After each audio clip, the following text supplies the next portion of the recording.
assim o reportou recentemente a denúncia de alguns trabalhadores angolanos na cidade da China que reclamam de condições de trabalho precárias impostas por empregadores de nacionalidade chinesa. O embaixador da China em Angola reconheceu a existência do fato e refere que a lei angolana deve se fazer sentir nestes casos. E algumas empresas chinesas realmente têm alguns atos de maltratamento contra os angolanos, mas tudo isso só constitui uma minoria, quer dizer, muito poucas empresas fazem isso. E como embaixada, nós sempre exigimos que todas as empresas chinesas em Angola observam as leis e regulamentos angolanos. Nós não temos nenhuma tolerância com essas empresas que exercem irregularidades e apoiamos sempre a parte angolana a atuar e realizar a aplicação da lei. Zhang Bin deixa claro que, apesar de ser a favor da lei angolana, o seu governo não vai deixar de defender os interesses legítimos dos empresários e dos cidadãos chineses em Angola. Na verdade, é um problema durante o processo de desenvolvimento. Então, temos que tratar com esse assunto com uma vista de desenvolvimento de longo prazo. Então, se entre os dois países não existe nenhum problema, e isso é o maior problema, porque isso significa que não tem nenhuma cooperação entre esses dois países. O diplomata chinês considera que tais acontecimentos não podem constituir um problema para dois países que já atingiram um nível de parceria estratégica global. Doutora Bali Xionga, o embaixador chinês, reconhece que existem empresários chineses a maltratar, seria uma expressão muito forte, mas a trabalhar com angolanos de forma menos digna. Sim, Leda, não, mas a expressão é mesmo esta. Porque nós, quando dissemos que está a maltratar, não estamos a ofender, estamos mesmo a qualificar aquilo que deve acontecer, até porque não tratar dignamente é mesmo maltratar. E essa expressão, mas Leda, é preciso reputar como muito importante esse contato, esse encontro. Significa que aquilo que tem sido as reclamações dos trabalhadores, aquilo que tem sido a reclamação da mídia, dos jornalistas, dos comentadores sobre esse assunto, estão a ouvir.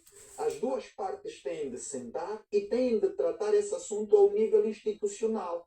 Porque, Leda, faz todo o sentido que seja a nível institucional e mais alto para que, por exemplo, em termos, por via de um acordo, por exemplo, de um memorando, saiam orientações claríssimas, comuns e obrigatórias para todos, para não se resolver o problema pontualmente. Porque o que está a acontecer, de facto, é completamente inaceitável. E aqui temos de parabenizar a equipa do Estado angolano que está a fazer esse trabalho, parabenizar a Inspeção Geral do Trabalho, o Ministério do Trabalho e todos que estão envolvidos, que agora sim estão a dar um passo importante, porque tem de ser assim. Como disse, é conversando que as pessoas se entendem. Agora, Leda, os maltratos também não podem esperar muito tempo, o que significa que depois desse encontro tem de haver já decisões mesmo a serem tomadas. Claro que isso tem de refletir já na vida dos trabalhadores. Comprar imediatamente equipamento para trabalhar, as botas, os capacetes. Esta reportagem em causa que acabou por despoletar toda esta informação foi feita na cidade da China, numa atividade inspectiva que foi realizada na cidade da China. Mas após esta reportagem, a nossa equipa de reportagem já passou por algumas fábricas, alguns estaleiros, em que constatou-se igualmente que os angolanos eram maltratados, a viverem e a conviverem em condições indignas para um ser humano e, de facto, submetidos até a um trabalho escravo. Algumas destas fábricas foram encerradas. Mas olhando também, e isso chamou-me a atenção, Dr. Albino Paquice, para a falta de condições, não apenas do ponto de vista de trabalho, mas do ponto de vista de subsistência até dos trabalhadores destas fábricas, tem a ver com o licenciamento que é feito às mesmas. Quem licencia fábricas que não estejam em condições para trabalhar? Fabricam-se, por exemplo, chapas com um material extremamente tóxico, em que os trabalhadores, que são angolanos, angolanos vindos de várias partes do nosso país não usam luvas, não usam máscaras, não há qualquer proteção dada a estes trabalhadores. Há alguma responsabilidade por parte também do Ministério da Indústria e Comércio, que é quem licencia estas fábricas que operam no país? Olha, as empresas que vêm para cá, antes de vir, passam naturalmente por vários processos e para se instalarem, para trabalhar, o Estado angolano tem que fazer a supervisão e perceber se tem ou não condições para se instalarem aqui no nosso país e continuarem, começarem a sua atividade laboral. Agora, nós temos que reputar toda a responsabilidade ao Estado angolano. Não podemos fugir a essa responsabilidade. Olha, se a pessoa for um empresário e vai para um país, vai para a China mesmo, vai para Portugal, vai para a França e quer abrir uma empresa, tem que seguir a legislação daquele país determinado, com a inspeção determinada daquele país, com a polícia daquele país, tem que cumprir as regras daquele país. Agora, nós temos que dizer que a China é um parceiro muito importante para nós. A China é um parceiro extremamente importante para nós. Estes rapazes que trabalham com os nossos irmãos chineses não têm para onde ir. Se eles deixam de trabalhar e ganhar aqueles 10 mil kwanzas, aliás, nós vimos na reportagem que assim passou, muitos deles ganham 10 mil kwanzas, têm uma refeição por dia.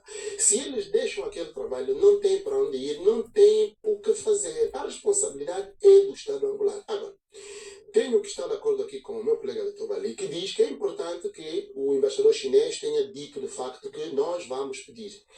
E também contactos feitos com a Câmara do Comércio Angola-China também é uma preocupação muito grande para que efetivamente haja uma melhor relação e um melhor tratamento com os nossos trabalhadores. Mas a última responsabilidade é a nós que cabe. É o que nós perguntamos quando falamos sobre a questão do tribunal. Olha, quem é que defende os angolanos? Quem defende os angolanos é o Estado angolano. E, portanto, nós é que temos que dizer assim, nós precisamos de empregabilidade, é verdade, e ainda parece, temos que dizer isso que é verdade também. Portanto, um dos países que mais investe no nosso país com empregabilidade é o chinês. São os chineses. Os chineses é que estão a dar emprego em todo sítio. Desde a questão do Burgal, a questão dos... Eles estão a dar trabalho em todo sítio. Agora, é verdade, temos que lhe pedir, irmãos chineses, emprego Mas em são melhores... empregos precários também. É importante sublinhar isso. É que não temos empregos. É que a gente não tem emprego. Ou seja, os empregos que os irmãos chineses dão são precários, mas nós não temos. Se nós mandarmos embora todos e fecharmos tudo que está na autoestrada, uma parte considerável daquelas fábricas e lojas e coisas, os nossos rapazes vamos aumentar a quantidade de pessoas que estão no desemprego. É só pedir a eles. Por quê? Porque do ponto de vista do lucro, eles conseguem de facto ter melhores condições para os nossos rapazes trabalhar. Mas isto cabe ao Estado. É a expensão que tem que dizer, não, aqui falta uma bota. Eu já disse a vez passada e vou voltar a repetir, Leda. Houve inclusive uma reportagem que a Zim passou porque a cárcere, inclusive fecharam-se aí duas fábricas ou lojas porque a cárcere, tem havido cárcere privado. A responsabilidade é da expensão, da polícia. Mas o que é que tem acontecido? E nós vemos isso nas redes sociais, Leda. Todo mundo vê isso nas redes sociais. Não é nenhuma novidade o que vou dizer aqui. Muitas vezes vai lá a expensão e os nossos irmãos chineses corrompem a expensão com 2 milhões de kwanzas. Corrompem. O doutor Mali não deve saber disso, mas está na rede social. Corrompem a expensão. E quando se corrompe a expensão, os rapazes continuam naquelas condições. O problema, deixa-me dizer isso, que é muito importante, Leda. Um dos nossos maiores problemas está na expensão. Porque a Câmara do Comércio Angola e China tem feito o seu trabalho. O Estado angolano, em alguma parte, admite, é verdade. Mas quem faz a expensão é que tem essa responsabilidade de dizer, não façam isto, não revistem. Inclusive, é preciso dizer isto, muitas das meninas, não vou dizer coisa, são revistadas de modo indigno. Vão para as lojas a trabalhar, mas todos os dias quando saem, quase que tiram a roupa toda para ver o que é que estão a levar. Estamos no nosso país. Então, quer dizer, são coisas que não se podem fazer. Tem que haver respeito. Mas quem tem que exigir esse respeito é o inspetor. O inspetor ganha para isto. Todo inspetor ganha para perceber se aquele trabalho está a ser feito conforme ou não. Para garantir que o Estado continue a fazer a sua atividade. E os chineses também continuem a fazer a sua atividade. Vou aproveitar que tem a palavra para o seu minuto, Dr. Albino Pequis. O meu minuto, Leda, vai se cingir em 2, como é evidente. Trago, portanto, 2 obras. Esta primeira, James Anta, O Monge e o Executivo. Monge e o Executivo. Uma história sobre a essência da liderança. Qualquer pessoa que quiser estudar sobre a liderança tem aqui em James Anta. O outro minuto vai se cingir nesta obra, que é Patrício Baticama. Patrício Baticama escreve sobre o legado de José Eduardo dos Santos para a Terceira República. E, Leda, o que eu vou dizer é o seguinte: não podemos ter amnésia geral. Não podemos. O país não pode cair na amnésia geral. Não podemos fazer isso. Se os camaradas fazem isso, nós, os angolanos, não podemos fazer. Zé Eduardo dos Santos foi nosso presidente 38 anos. Queridos angolanos, não esqueçamos o nosso presidente. Haja o que houver nos camaradas, ele foi o nosso presidente. Então está aqui. Quem quiser saber alguma coisa, história, sobre o presidente Zé Eduardo dos Santos, está aqui. Patrício Vaticano. O legado do presidente para a Terceira República. O prefácio é do professor Carlos Feijó.